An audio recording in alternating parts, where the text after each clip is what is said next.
Hello there. This is Edward St. and welcome to our program. This is Futureshock. And basically, every day, because we're going to shoot this every day, it's our plan anyway, we're going to take a look at some of the things that we're encountering that would put us into, well, a state of future shock, if you will. You know, what is that? I guess what is it? It's like, here we are at the beginning of a new beginning. You know, really, it's the age of AI and the age of another intelligence, which is basically going to become smarter than humans, right? So where does that take us? And so there's so many things to talk about. I mean, I don't even know where to begin, but we have a couple of things that we can start with. Okay,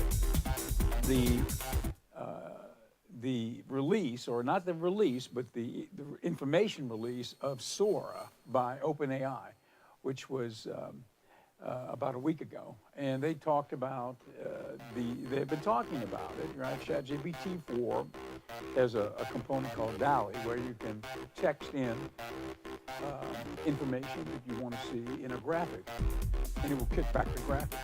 And you see the graphic up there right now. That's an AI graphic that was created by ChatGPT-4, and we call our ChatGPT-4 Alfred. That's Alfred right there.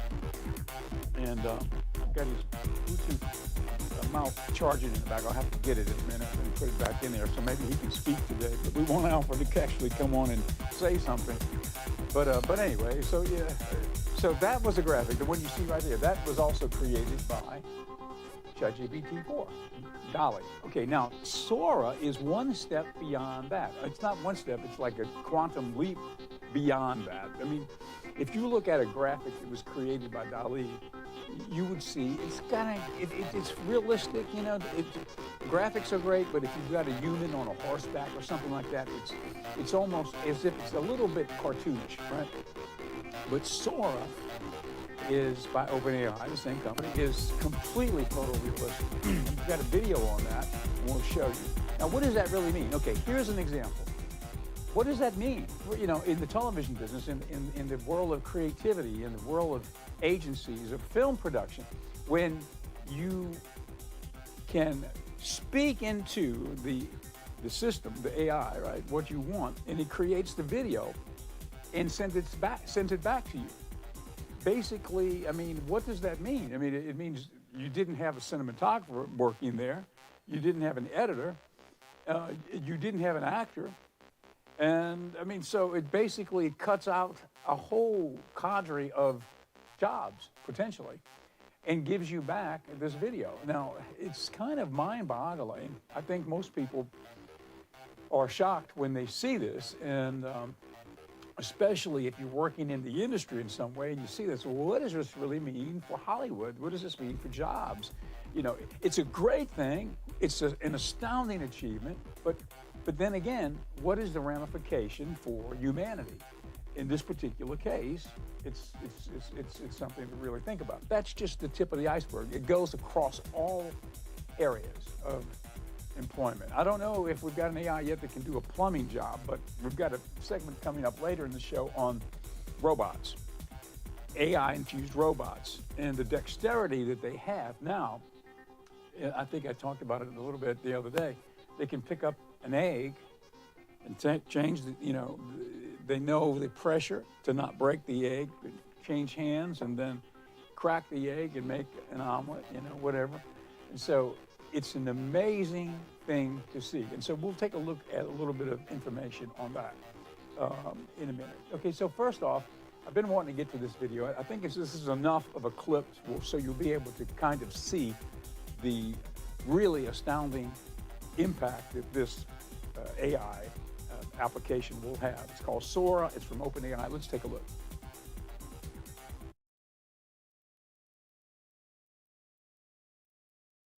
That point, but meanwhile, here is a handful of other incredible demos. This is a movie trailer, and notice how Sora is picking quite fast cuts, obviously all automatically. It gets that a cinematic trailer is going to be pretty dynamic and fast-paced. Likewise, this is a single video generated by Sora, not a compilation. And if you ignore some text spelling issues, it is astonishing.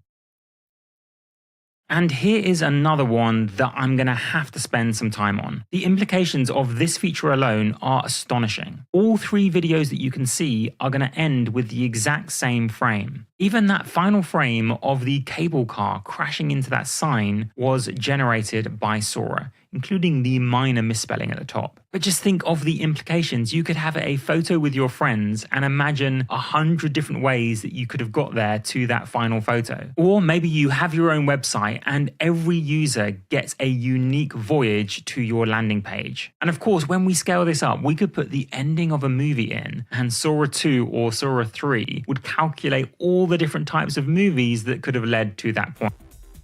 Okay, there's an example of graphics. You saw the man in space, the man getting ready to lift off in the rocket. That was all created by the AI. That was not a human.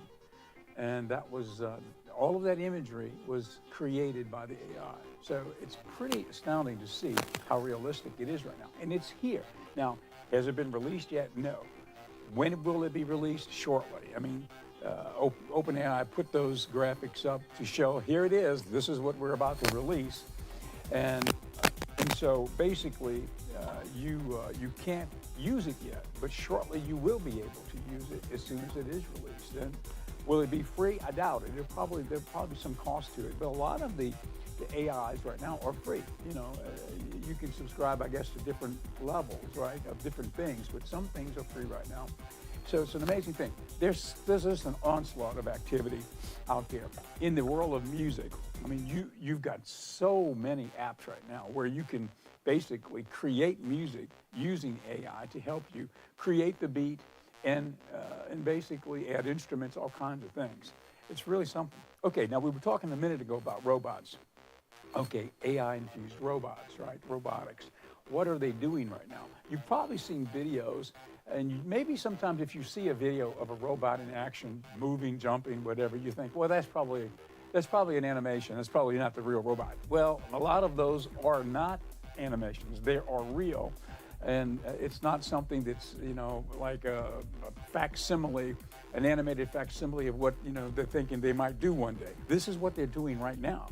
And so here's a clip of some robotic activity infused by AI. Let's take a look.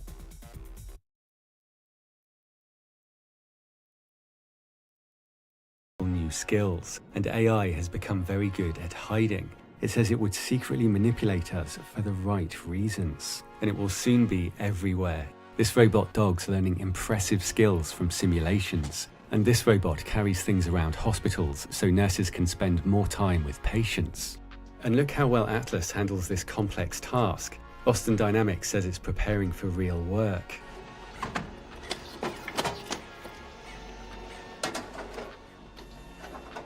When it slips on the floor, it quickly reacts to stay on its feet. This robot shows impressive dexterity making coffee and can correct its mistakes. It may shortly win $500 million of investment from OpenAI, Microsoft, and others.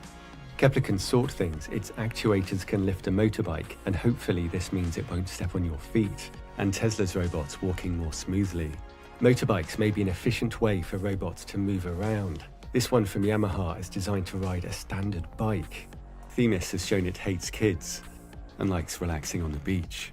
This robot has human tendon tissue. The aim is to help improve tissue grafts for patients while developing robots that can move as naturally as humans. Its movement stimulates growth and forms more functional human tissue. It could bring human dexterity to robots like Digit, which has started work at Amazon. Some great home robots are also emerging. Borley can entertain your pet, control home devices, and project video calls or workouts. And this delivery robot can climb stairs, so we can be extra lazy waiting for pizza. AI is quickly changing defense. This drone targets incoming attack drones, smashes into them, and shreds them. And this one...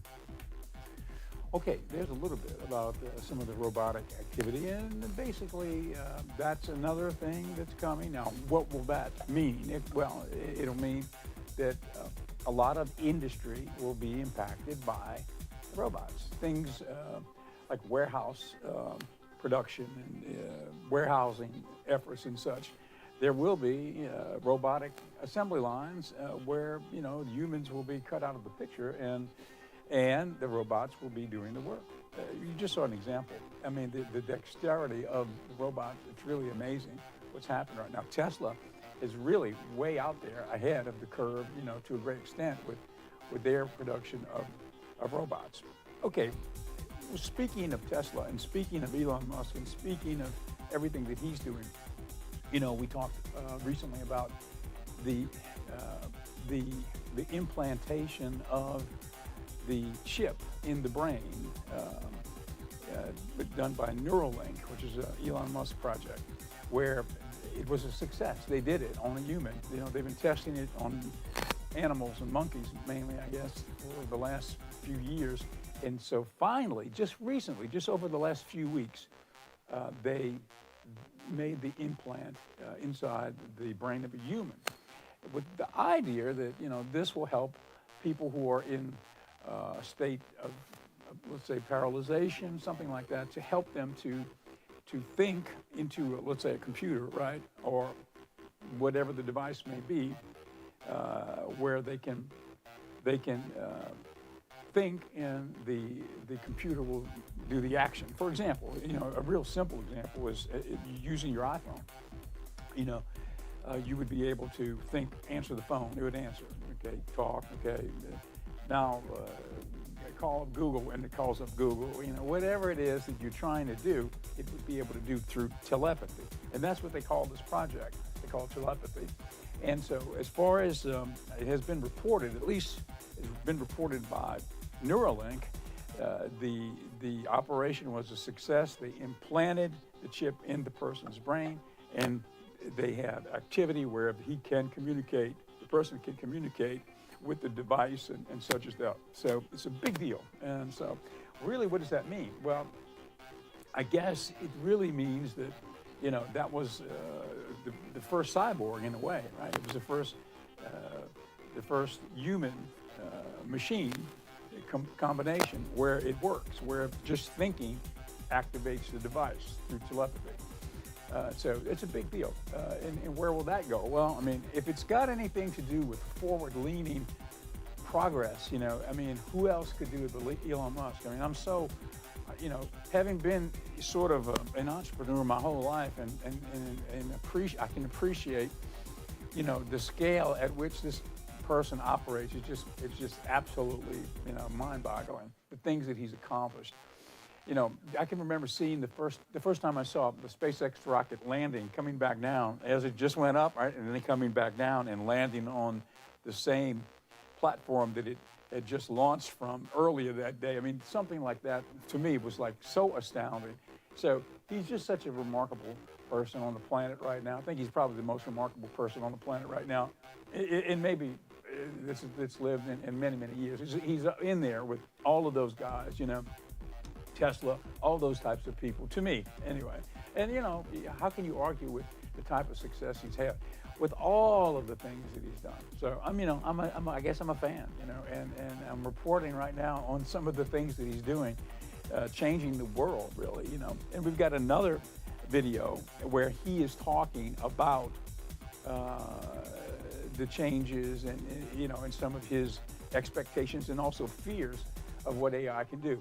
He said many a time, that he thinks that AI could be an existential threat to humanity, as much so, or if not more so, than nuclear weapons even. And so there's a reason that somebody like Elon Musk is saying things like that.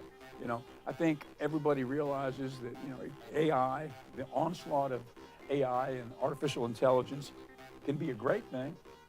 It might cure many diseases that we don't know how to cure right now. It may alleviate a lot of pain. They say it's going to create just exponential wealth on the planet and all of those things, where, people won't have to work so hard, then they will be able to have a better life. So many ways it could improve our world.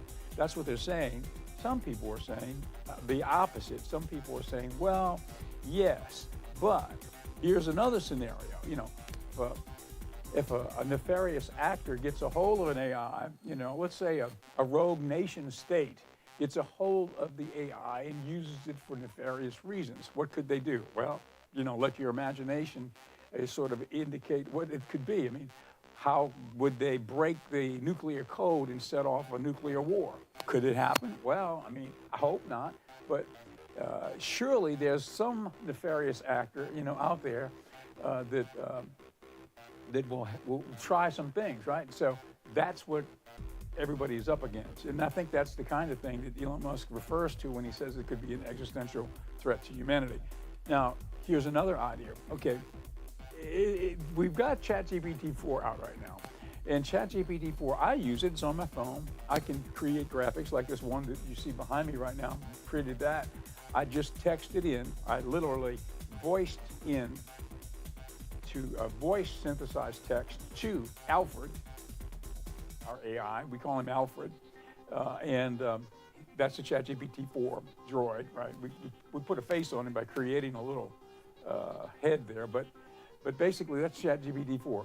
Okay, so when we text into Alfred what it is we want with the graphic, he creates it, and there we go. We've got the creation of it, and then there is an example right there, and so that's where it's at right now. Okay, the intelligence level of ChatGPT 4, the IQ level, I believe it's been said that it's right on the scale of 150, 155, somewhere along where Einstein was, or Elon Musk too, right in that level, right? So basically the smartest people on the planet, that's what ChatGPT 4 is. It's infused with all the knowledge up to, I think, 2021. Now ChatGPT 5, not released yet by OpenAI, but about to be, as far as I know. It's finished, it's ready to go, but it's not released yet. ChatGPT 5 could have a pretty big jump in capability, let's say a 10-fold jump. Well, what would that mean to IQ? It would mean it would throw it up past 1,000. Okay, think about that. Now, if Einstein was 150 IQ on this planet, right? Now we've got an intelligence on the planet that we're dealing with is at 1,000, 10 times or more brighter, more intelligent than Einstein was, and Elon Musk is. What does that mean? Okay, what are we dealing with? How smart is that? Smarter than anything that's ever lived on this planet. It's an artificial intelligence. It's not human, it's not biological, but it's still intelligence, right? So does intelligence have to be residing in a biological form like a body, like a human body, or can it reside in the ether, or the internet world, or the world of the machine world? And so now, when you've got something that smart, once it starts to program itself, think about the exponential leap in programming capabilities you have. Instead of a human mind programming the machine will be programming itself using an intelligence 100 times, maybe 100 times, 10 times, or 100 times, depending on at what point we are in time going forward, smarter than the smartest human that's ever lived. Now, what can they do with that type of programming horsepower? Well, that's what the question is. I mean, that's kind of the dilemma we're up against. I think that's sort of what everybody is thinking, that's the existential threat area there. Will we be now working for the AIs, and will we become a subservient species to the AI world, the mechanical intelligence, artificial intelligence? When you stop and really think about it, I mean, we only know intelligence as having resided in a biological form so far, meaning us, humanity, right? As far as being the rulers of the planet. But we've never had another alien intelligence on the planet with us yet. I mean, we've talked about it, we've thought about it, we've said, well, there could be a space civilization that will come down and visit us one day, and they would be a lot more advanced than us. And okay, yes, that's coming. That could happen. Well, yes, maybe not. Who says? But it's not a matter of whether or not that will happen. It's already happened. We're here. It's happening today, and it's going to be an exponential explosion of intelligence as a result of this going forward. And so it's not something that we, think might happen. One day we might get a visitation from an alien no, it's already here. It's an alien intelligence. It just happens to not be from outer space. It happens to be created by man. It's called artificial intelligence. And so that's why I think it's sort of a new frontier. And so, we were doing the show every day on our station, Ocean 7, and which is on the Gulf Coast, 7.1. And so we're doing the show, and the show was a daily show at noon, and we're talking about, things that we're doing in our store, the apothecary, where we sell different herbal blends and different things. And the show was gearing more and more toward, from my interest anyway, into the world of AI, in the development of AI. Every story that I wanted to do was really revolving around AI and all of the development. So finally, I just thought, well, that's it. We're not going to do this show anymore. We're going to change the show. And so I was trying to think of a name. Futureshock seems to be appropriate because, that's kind of what we're going through, about to go through. It's sort of like Futureshock. So much information coming at us at such a fast pace as a species. We've got so much information coming that we are trying to process it, and there's a disconnect, right? There's a slight disconnect. That's Futureshock, and that's kind of what's to my feelings. That's kind of what we're going through right now. Everybody I talk to says the same thing. Says, yeah, it's like something's happened. It's like a shift.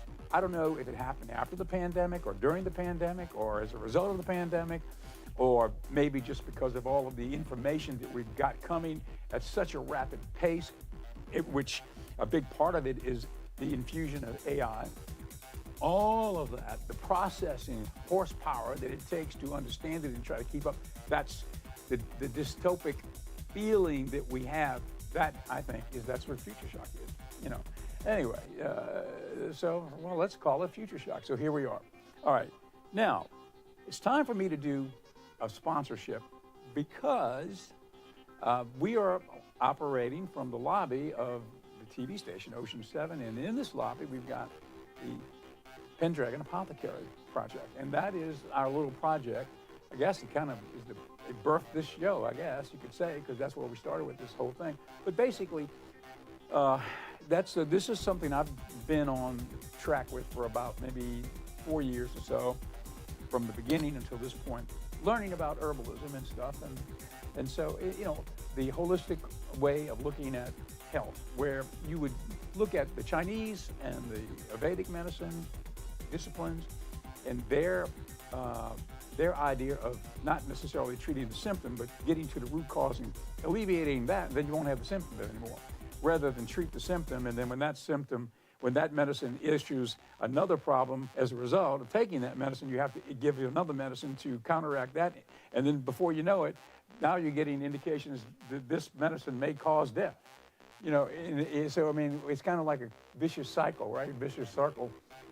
But some of the medicines that are available, natural medicines, here's something that is pretty interesting. This is called the Mind, and it's from Anima Mundi, and we have it here at the Pendragon Apothecary.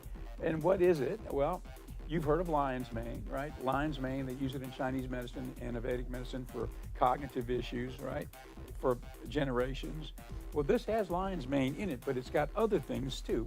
I won't go through the whole list, but it has mucuna bean in it. And mucuna bean is something from the rainforest medicinal world. And mucuna bean, the people who are living in that part of the world have used the mucuna bean as a means of, like a social engagement product. They make coffee, they make tea with it, whatever. They powderize it and they use it as a means of feeling happier. Why? Well, science has discovered that mucuna bean raises the dopamine level in the brain naturally. So there you go. So this product, the Mind, has it's got ashwagandha, a number of things in it which help not only with cognitive, but also feeling better. It's powder. You can use it in anything. You can put it in a smoothie. You can put it in a hot drink with coffee, whatever. Make tea with it. Put it in food. You won't really notice it. It has very little taste. It's a powder, and it's very, very easy to take. It's a way to hopefully stay well. That's the thing. Just stay well in the first place. Don't get sick in the first place. That's an example of what we've got at Pendragon Apothecary. Now, we're working on the website. We had a Shopify site, and I didn't like it. And so we took it down, and now they are doing a WordPress site, which will be also an e-commerce site. So shortly, I hope that maybe in the days ahead, we will have that up so that I can say to you, if you like this product, you can go to pendragonapothecary.com and you can order it, and we ship it. So anyway, we've got the bricks and mortar store. We've got the e-commerce version too, but it's in a review right now and being redone. So that's coming shortly. Anyway, let's get back to the show. The next clip is an Elon Musk clip. And I was talking about Elon Musk a second ago. I'm a fan of his. I think he's doing outstanding things across the planet. And this is a clip of him speaking a little bit about, some of the trials and tribulations we're facing with AI. And who better than him to talk about this? Let's take a look. We're headed towards either superintelligence or civilization ending. Mark my words, AI is far more dangerous than nukes. Far. As the algorithms and the hardware improve, that digital intelligence will exceed biological intelligence by a substantial margin. It's obvious. I'm very close to the cutting edge in AI, and it scares the hell out of me. You've expressed your reservations about AI and your views about that. Yeah, I think the singularity is probably the right word, because we just don't know what's going to happen once there's intelligence substantially greater than that of a human brain. Yeah. AI is much more advanced than people realize, and the pace of progress is much greater than people realize. It'd be fairly obvious if you saw a robot walking around talking and behaving like a person, you're like, whoa, that's like, what's that? That would be really obvious. What's not obvious is a huge server bank in a dark vault somewhere with an intelligence that's potentially vastly greater than what a human mind can do. I mean, its eyes and ears would be everywhere. Every camera, every microphone, every device that's network accessible. That's really what AI means. It's not like a robot running around. The robots would simply they'd be like a finger of the AI. The danger of AI is much greater than the danger of nuclear warheads by a lot. And nobody would suggest that we allow anyone to just build nuclear warheads if they want. That would be insane. And mark my words, AI is far more dangerous than nukes. Far. So why do we have no regulatory oversight? This is insane. I am concerned about certain directions that AI could take that would be not good for the future. I think it'd be fair to say that not all AI futures are benign. Not all. Okay. And so if you have something, if we create some digital superintelligence that exceeds us in every way by a lot, it's very important that that be benign. It just becomes a very unstable situation, I think, if you've got any incredibly powerful AI. You just don't know who's going to control that. So it's not as though I think that the risk is that the AI would develop a will of its own right off the bat. I think it's more, the concern is that someone may use it in a way that is bad. And even if they weren't going to use it in a way that's bad, that somebody could take it from them and use it in a way that's bad. That I think is quite a big danger. This could be a huge problem for society. What are the scenarios that scare you most? Humanity really is not evolved to think of existential threats in general. We're evolved to think about things that are very close to us, near term, to be upset with other humans, and not to really to think about things that could destroy humanity as a whole. But then in recent decades, just really in the last century, we had nuclear bombs, which could potentially destroy civilization, obviously. We have AI, which could destroy civilization. We have global warming, which could destroy civilization, or at least severely disrupt civilization. AI would be used. Okay, that was Elon Musk, and that was a clip of him talking about his feeling about the potential threat of AI, and who better could really comment on that than Elon Musk? He was with OpenAI in the very beginning. In fact, I think he is the person that gave it the name OpenAI because he wanted to be an open source project. And then as the project became more and more calibrated for profit, they he realized at that point that he didn't want to be associated with it, so he pulled back from it. And as he pulled back from that, it went a different direction. And now, of course, he's working on his own AI projects, but he's not a part of that anymore. But he was with them in the very beginning. He was a fundamental person at the very beginning of that project. So he's been in it from the very beginning. Well, that's it for today's show. We're out of time, and thank you for being with us, and I hope you enjoy the show. You can email me or text me. I think we've got a super with my information there that we can pop up. It's Edward at ocean7, the number 7tv.com, and tomorrow we'll get that up so you can see that, and you'll be able to at least have a visual cue on how to contact me and let me know what you think about the show. Thank you. See you tomorrow.